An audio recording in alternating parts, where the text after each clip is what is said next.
I want you to think about a time when you discovered something that shocked you. Something that rocked your world. Maybe it was a phone call saying your dog had died, or a TikTok revealing Muppets are in fact real.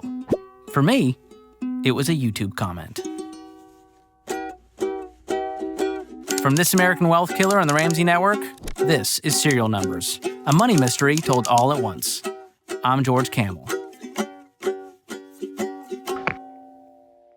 This is a Global Tel-Link prepaid call from an inmate at the Maryland Correctional Facility. On July 9th, I received a call from the Maryland Correctional Facility. It was a wrong number. But while I had my phone out, I decided to check my YouTube comments. I wasn't looking for anything in particular, other than the approval of strangers, which I often do. And there it was, sandwiched between a comment complaining about inflation and another one asking how tall I am. Shocking, I know. It was a comment from a user called @GuysHere13.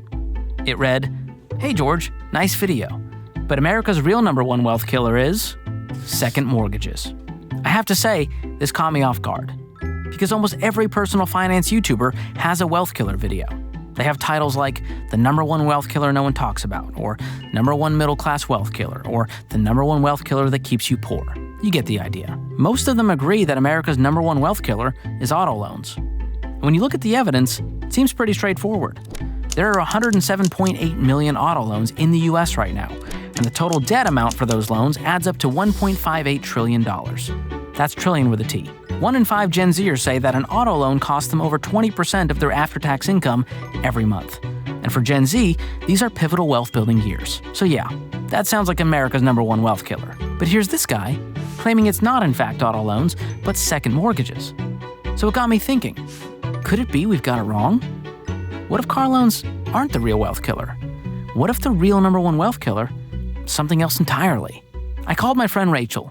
We host a podcast together called Smart Money Happy Hour. She's a personal finance expert and she loves a good mystery, so I knew this would be right up her alley.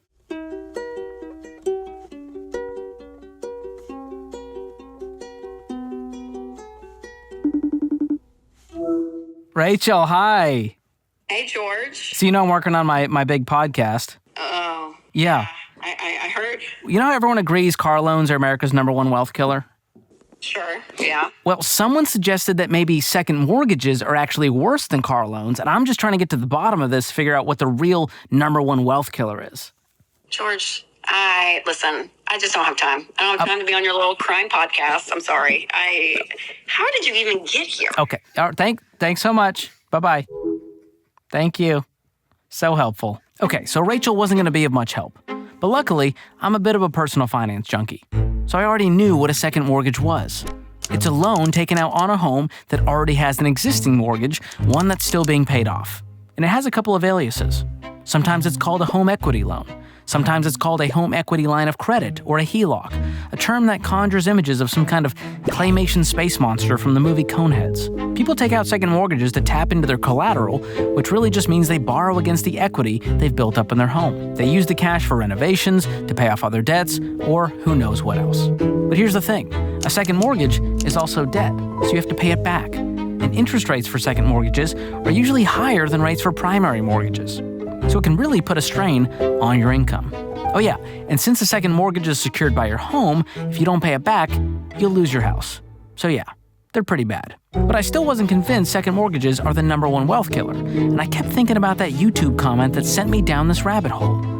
Who was GuysHere13? And what information did he have that led him to believe this? I went back to his comment and clicked his name to check out his profile page.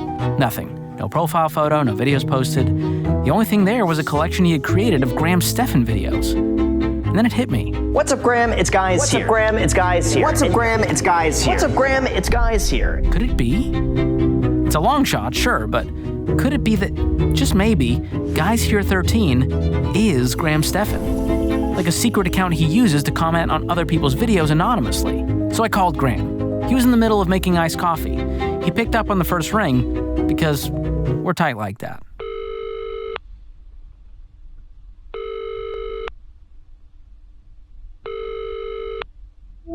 Hey, Graham, it's George. Hey, I'm sorry, who is this? It's George. Kamel. We made a couple of videos together. You endorsed my book. I've been to your house. Oh yeah, the Seinfeld Cars ripoff. Yeah, I remember that.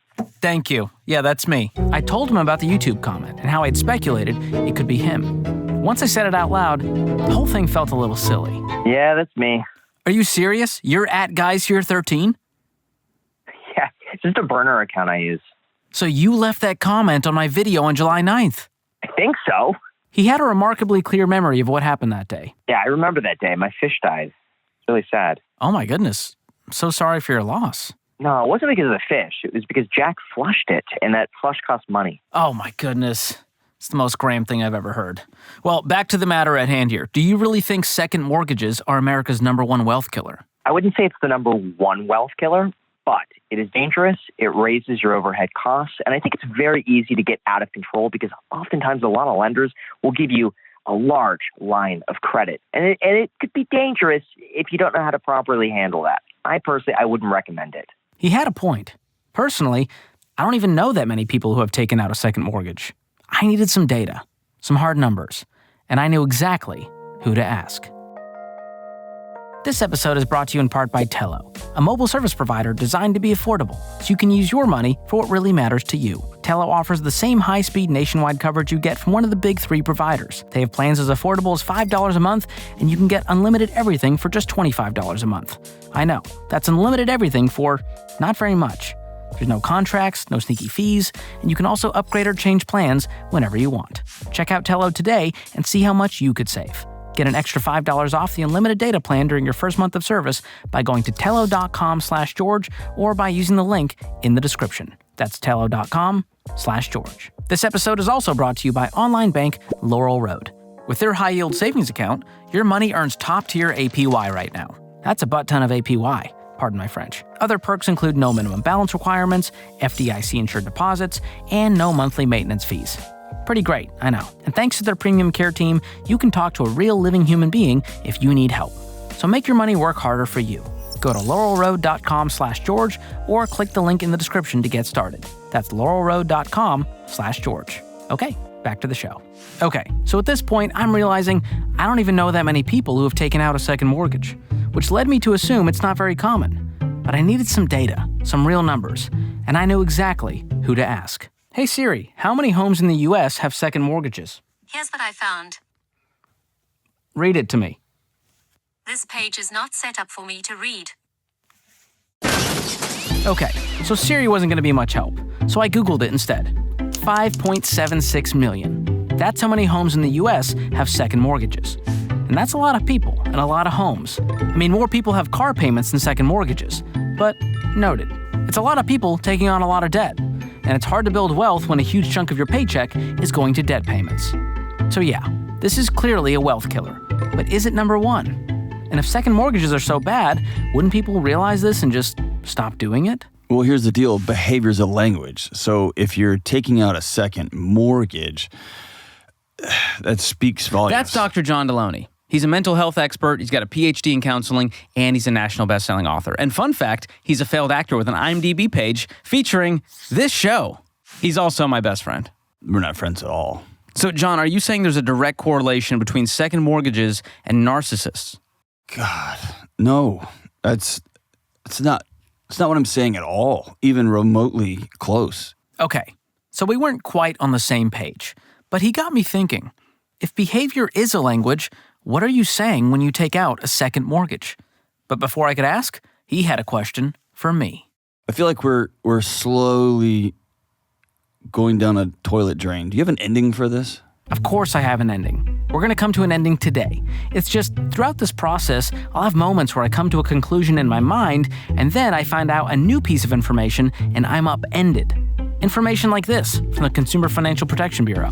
Apparently, there are these second mortgages that people thought were forgiven or satisfied long ago, and they're reappearing, like they're back from the dead. And collectors are threatening to foreclose on their homes. They're calling them zombie mortgages. Scary, I know. So where does this leave us? After all this searching, all this digging, I've come to a realization. There's no point in trying to come up with a #1 wealth killer, because you could come up with 100 wealth killers. And so what? Bereft of more facts, more data, even the soberest, most likely culprit holds no more water than the most harebrained. In the search for America's #1 wealth killer, all speculation is equally speculative.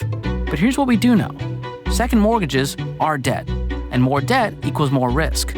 We also know a lot of people have them. While we don't know the full impact this has on those individual homes and families, what we do know is that those people are collectively paying a butt ton of interest. Pardon my French. And that's money they could be using to invest and build wealth. But instead, these second mortgages are squeezing the middle class and artificially propping up a life they can't afford. So if you ask me, tapping into your home equity is not the move.